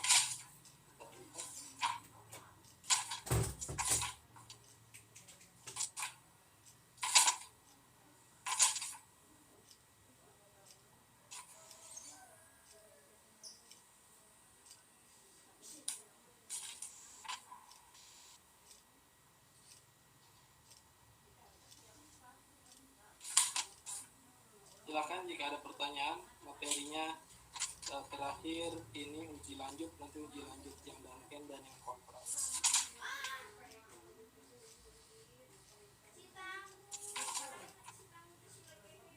Bapak, Ya, izin bertanya mengenai tugas yang tadi. enggak. Jadi banyak yang tanya ke saya, yang contoh di minggu lalu perlu dikerjakan atau tidak. Terus tadi Bapak sampaikan bahwa biasanya kita fokus ke perlakuan aja untuk uji lanjut, sedangkan faktor yang lain banyak yang tidak mengujinya.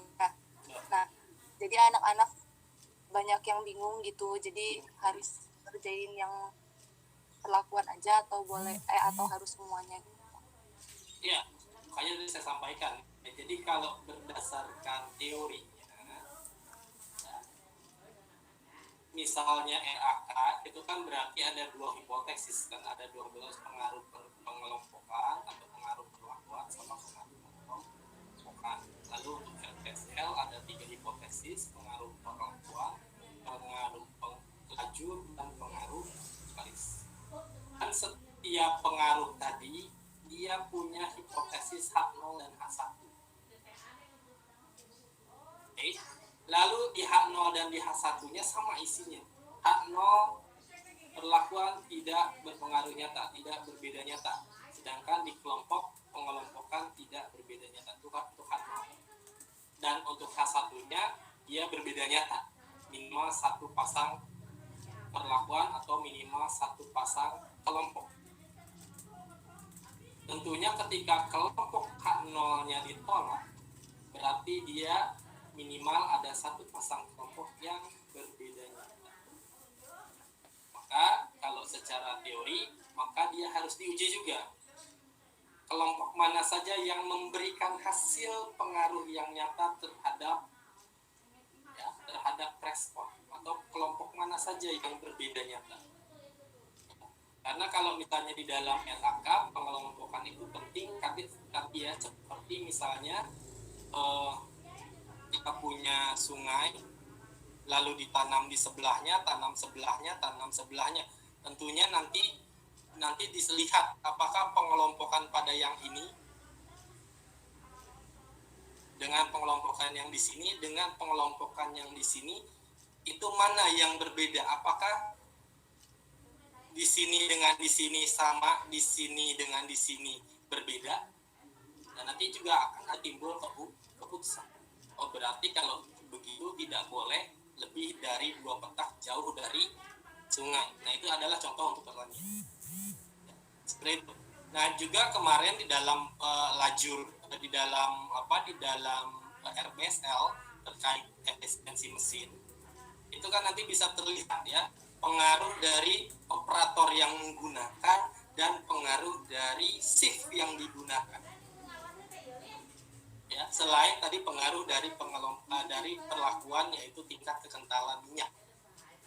Ya, itu untuk yang LPSL. Nah, jadi selain kita melihat tadi mana saja yang berbeda di dalam perlakuan atau tingkat kekentalan minyak yang digunakan atau yang dicobakan dalam mesin, kita juga nanti bisa melihat shift mana yang berbeda jika memang berbeda nyata, dan operator mana saja yang berbeda ya, yang menghasilkan yang lebih tinggi atau yang lebih rendah seperti itu dengan uji lanjut. Paham nggak konsepnya? Ya, mudah-mudahan dipahami. Ya, jadi secara konsep memang apakah dia perlakuan baris lajur, dia harus diuji lanjutnya jika H0-nya ditolak. Karena tentunya nanti terkait dengan keputusan. Baik, bisa dipahami kawan-kawan yang lain? Jadi kalau begitu, kalau memang ini berpengaruh terhadap nanti keputusan akhir, maka tentunya harus dilakukan uji lanjut. Jika H0-nya ditolak. Ada pertanyaan?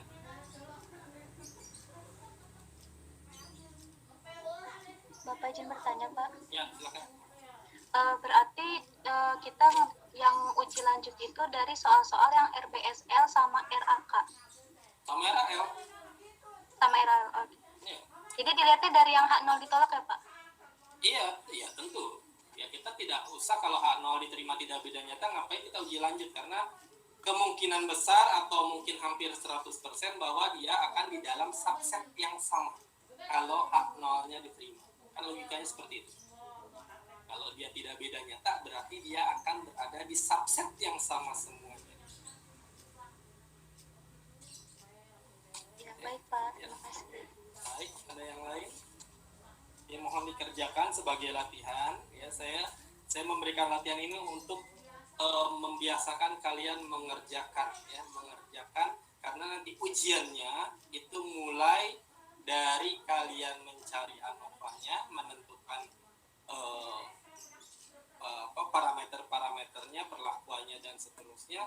Kalian nanti menghitung ANOVA-nya, kalian nanti dapatkan apakah H0 ditolak atau diterima. Nanti kalian lanjutkan dengan uji lanjutnya.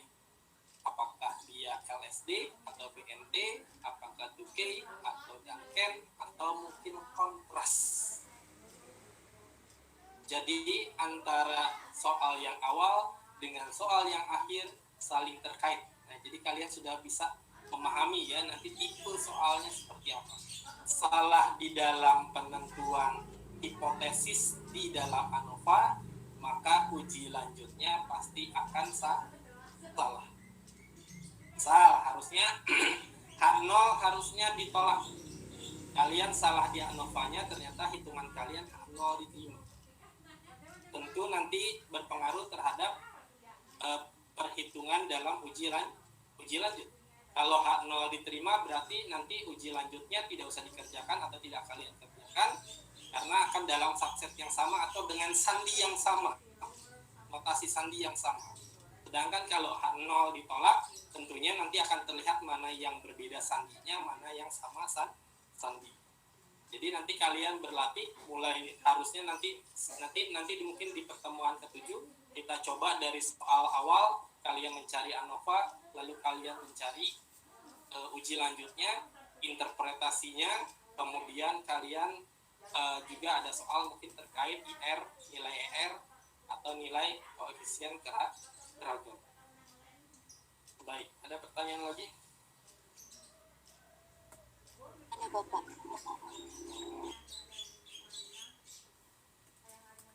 Bapak izin bertanya untuk yang tadi di rumus yang ada di bab uji lanjut itu R-nya itu perlakuan atau ulangan? Apa R kemarin yang kita sudah sepakati? Ulangan. Ulang. Replication. Kalau fact biasanya orang atau di dalam beberapa buku disebut treatment. Ya. Lalu untuk tugas tadi tugas yang uji lanjutnya itu dari soal-soal sebelumnya. Betul. Soal kan tiap orang mengerjakannya beda-beda ya Pak, ada yang satu ada yang dua. Sesuai nggak betul, disesuaikan silahkan. Tapi kalau merasa perlu mau mengerjakan semuanya, kerjakan semua. Ya, dengan harapan semakin banyak latihan, semakin kalian bisa, semakin kalian bisa.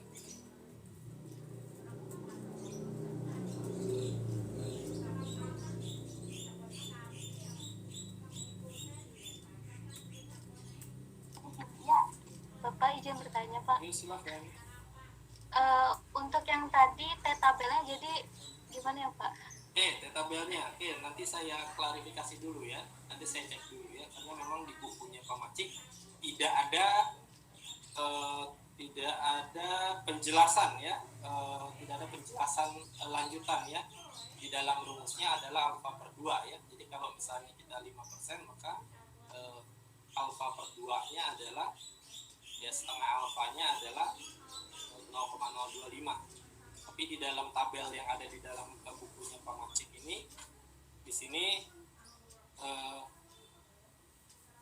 diberikan ada beberapa pilihan ya, 0,025 atau 0,5. Nanti saya mau cek dulu apakah sesuai tadi yang disampaikan oleh kawan kalian bahwa ini adalah setengah ya, tadi setengahnya ya, jadi tetap menggunakan alfanya ada yang 5%. Nanti saya kabari sendiri. Ya, mungkin untuk PR ini bisa digabung dengan PR yang akan datang. Kalian boleh mengumpulkannya minggu depan. Ya, baik. Ada pertanyaan lagi?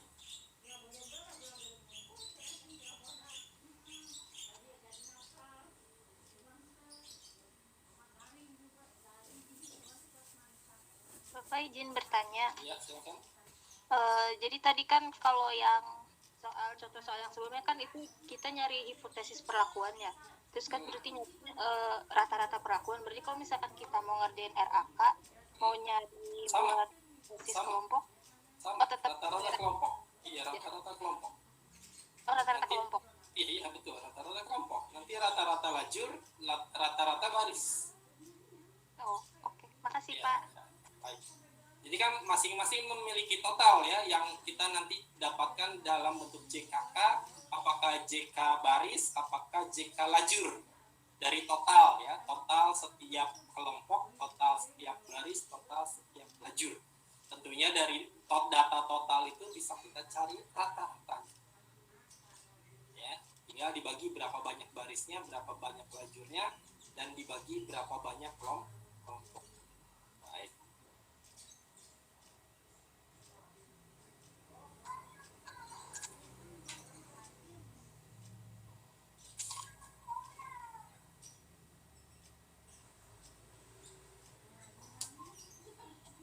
Ya, ada pertanyaan?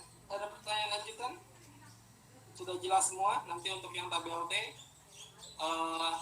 betul juga, masuk akal juga ya, logis juga, karena memang kalau kita lihat di buku tabelnya Pak Macik juga, walaupun diberikan rumusnya adalah alfa per 2, tapi di dalam tabelnya dia tidak menuliskan alfa per 2, tapi tetap alfa. Jadi memang saya juga sedikit lebih condong seperti yang dijelaskan oleh kawan kalian. Jadi silakan gunakan itu dulu saja, tapi nanti saya akan cek dulu ya, apakah yang penggunaan tabelnya Pak Macik ini seperti yang kawan kalian sampaikan atau seperti yang dijelaskan di dalam bukunya ya, atau di dalam slide yang tadi saya sampaikan. Ya, seperti itu ya. Jadi sepakat saja dulu, nanti kita cek, nanti akan saya informasikan.